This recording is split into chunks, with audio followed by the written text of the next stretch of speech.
There is such a thing as home field advantage for every team, no matter what dynamic we're talking about. The guys that we have returning from last year, they just got that experience of knowing what it's going to take to win the big game. And somebody's going to win and somebody's going to lose. I tell people, if you don't like the odds, then don't play the game. But we got a 50-50 chance of winning this thing.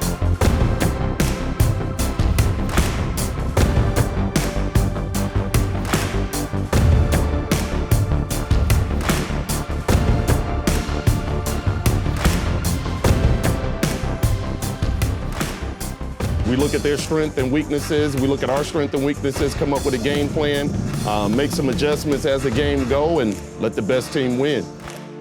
Just being part of something that's bigger than what one person will ever be, I just take a tremendous amount of pride in that and just glad that I can do my part to represent the organization and all the fans and all those people. It's one of the reasons why I stayed with the Salina Liberty when that contract was pretty much up. They take care of my family. We're part of their family.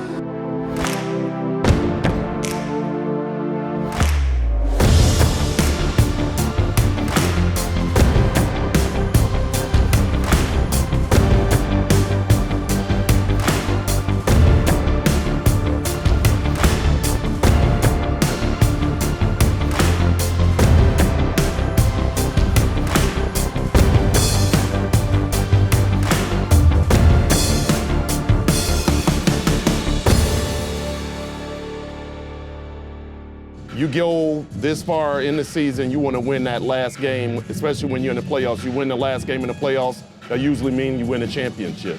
And he is back now, and he is excited to be in the end zone for the first time tonight in this game, and it's a Liberty touchdown. Now we've got a situation we're short a player on this extra point attempt. We don't have a holder because Tracy Brooks isn't playing. Javin Kilgo's going to come back, so we'll see if they can quick get it down. 4 seconds, 3 on the play clock. They get the play off, and it's blocked. Omaha blocks it, and they might have a chance to return this one for 2. He's going to roll out, finds a receiver inside the 5-yard line. It is caught, and in 2 plays, they are in the end zone with a touchdown run. That did not take long. Norman Darden, Reynolds on, extra point, up, and through the uprights. There's a snap, back to Kilgo. He had to double clutch on this one, and had a defender. We're going to complete it right at the first bank, Kansas sticks. Turnover margin for each of these teams. Salina at plus 10 turnover margin on the year. Omaha at -1. So this game could come down to who can get that 1 turnover. Go back to Jones, and he is going to back his way into the end zone. He reached out for the goal line. I think, taking the time away from doing league office tasks and be able to focus on the organization itself has just been incredibly invaluable. And it's one of those things that you really don't realize how much time you truly spend working on league business versus your organization until you really kind of take a step back from it. Because like you said, it's been a number of years I was in that role, fulfilling that role, and now I'm able to actually kind of focus on the Omaha Beef on the field and off the field. I think our growth has been substantial, and we're expecting that to continue going forward.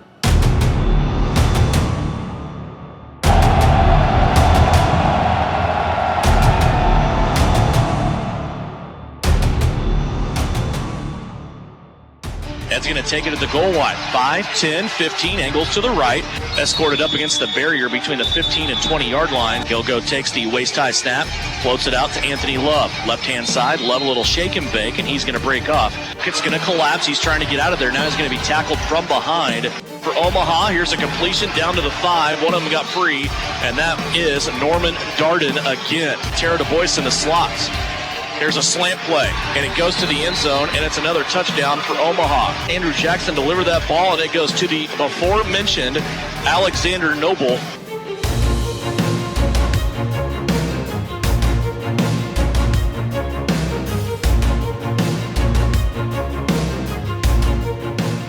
Now Liberty running back. He'll take a pitch out left-hand side, and it's a Liberty touchdown. Jackson back to pass, has to dump it off to Norman Darden, and Darden will skate in untouched for his 2nd touchdown of the game. Kilgo back to pass, wants to go, left-hand side, D-Wash, inside the 10, going to be under pressure, sacked back at the 16. Ron O'Neal wanting the timeout, he's going to get it with 6 seconds left to go. Jimmy Allen drills that kick for 29 yards, and he will put 3 points on the board for the Salina Liberty, bringing this back to within 12. And the team that executes the best, that's the team that usually wins. So I'm going to stick firm with my 17 years of experience in winning national titles of don't change who you are and continue to do the things that made you successful throughout the year and put a game plan that's conducive with winning and let the players play and hopefully bring it home for us.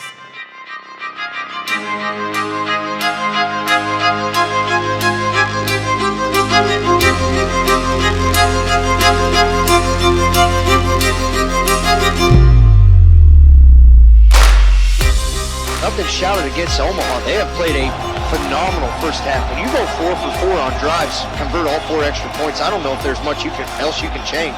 Drop for Omaha now, and they will turn it over. Kilgo looking that way, goes into the soft spot. D-Wash is there, and Demarius takes it down to the 16-yard line. He looks downfield, now he'll dump it off to Tristan Gould. Broken tackle 1, broken tackle 2, working on a gang at the 1-yard line, and he is driven back. It'll be 1st and goal for Salina. How big was that drive right there by the Salina Liberty offense to not only get the stop, but drive all the way the whole length of the field, riding Tristan Gould. Being from where I'm at on the Salina bench right now, the atmosphere down here has just changed dramatically.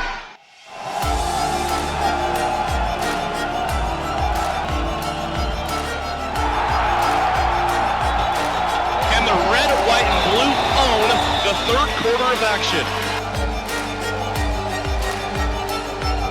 Here's a pass. D-Wash catches it at the 15, breaks a tackle to the 10. Yeah, chalk that one up to the offensive line of Salina. They gave Kilgo immense amount of time to step up.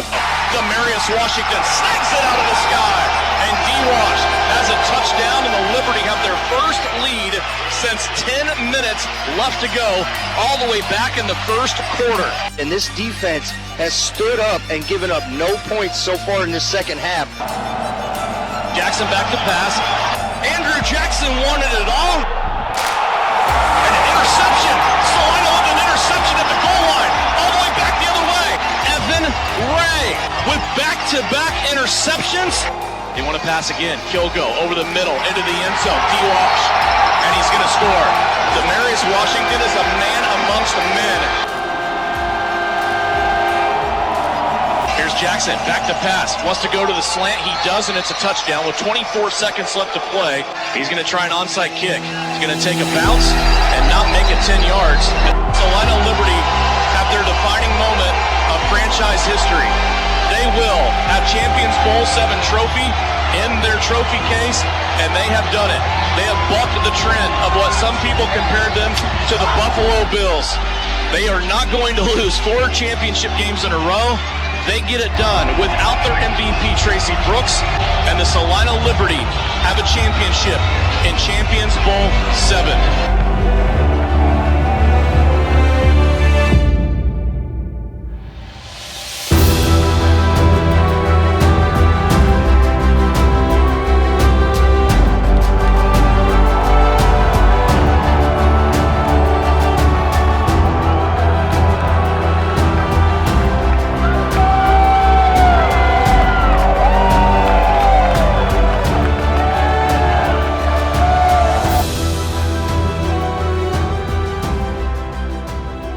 I think the future is very promising for us. We have not made the announcement yet, but we will be adding new markets, new franchises for the 2023 season.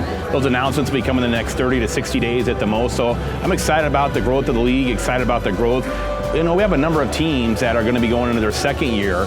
And really in this business, in this industry, when you look at a team's growth, the largest opportunity for growth, the largest area of growth that I've seen in all my years of doing this comes from year number 1 to year number 2. So it's going to be more competitive, but also too, those teams are going to be more solid, more stable on what they're doing, more incorporated from the business aspect side of it, player aspect side of it. So it's going to be an even more competitive league than what it already is for the 2023 season, coupled with new franchises that we will be announcing in the next 30 to 60 days.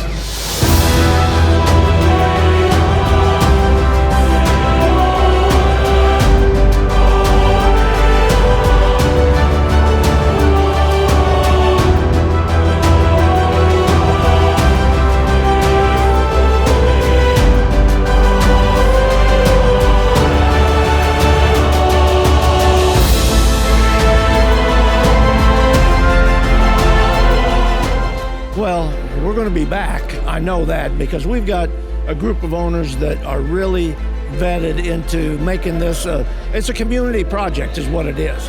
That's what we're a blue collar community, and we do this for our fans. Definitely not money maker. We just do it for our fans.